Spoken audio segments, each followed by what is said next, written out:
Hey, Kristen LeVanway here in Phoenix. I saw some news today that I thought was pretty good. Kind of not really unexpected, but a sign, I'm sure, of things to come.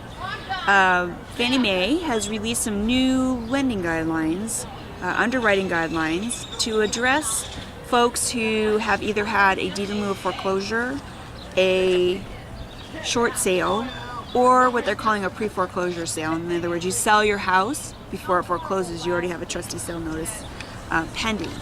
And what these guidelines do is to clarify and define, as well as open up some of the time restrictions required for borrowers who want to buy a house after one of these events have occurred. And so I think it's good news. It's good news in that they're understanding that these guidelines need to be tightened up as far as definition goes, but they also need to be loosened up because people who have fallen into these circumstances over the last couple of years are not necessarily high-risk borrowers. But here's the new requirements for waiting periods. If you have a deed in lieu of foreclosure, previously you had to wait 4 years before you could purchase a home. And there were some restrictions up to 7 years after the deed in lieu of foreclosure occurred. If you had a pre-foreclosure sale, in other words, you had a trustee sale notice on your home and you went ahead and sold it prior to that as a short sale, you had to wait 2 years. If there was no trustee sale, if it was a short sale without that, there was really no guideline at all, and that's been a real gray area. Nobody really knows how to answer that question. So here are the new waiting period requirements. Within 2 years, under those conditions, if any of those things have happened to you, within 2 years you can purchase a home, but you need to bring some cash to the table. You need to put down 20% to purchase the home.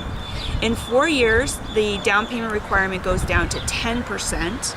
And then after 7 years, you're just like everybody else.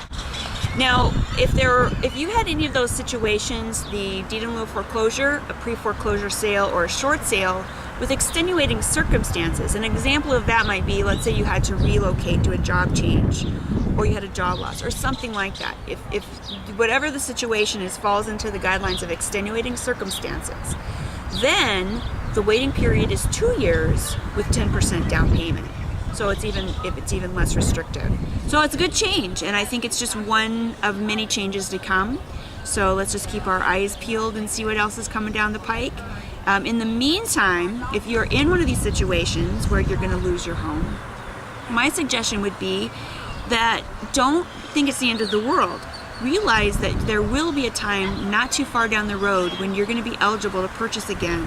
What you need to do is prepare for when that day comes. So keep your credit clean as a whistle.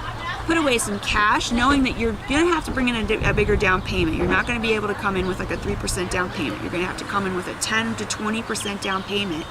But be ready for it so that when you're ready to buy again, you've got all your ducks in a row. So let's just see what else comes down the pike as time goes on. And if you have any questions or comments, shoot me an email at kristina@hereinphoenix.com. I'd love to hear from you. Make it a great day.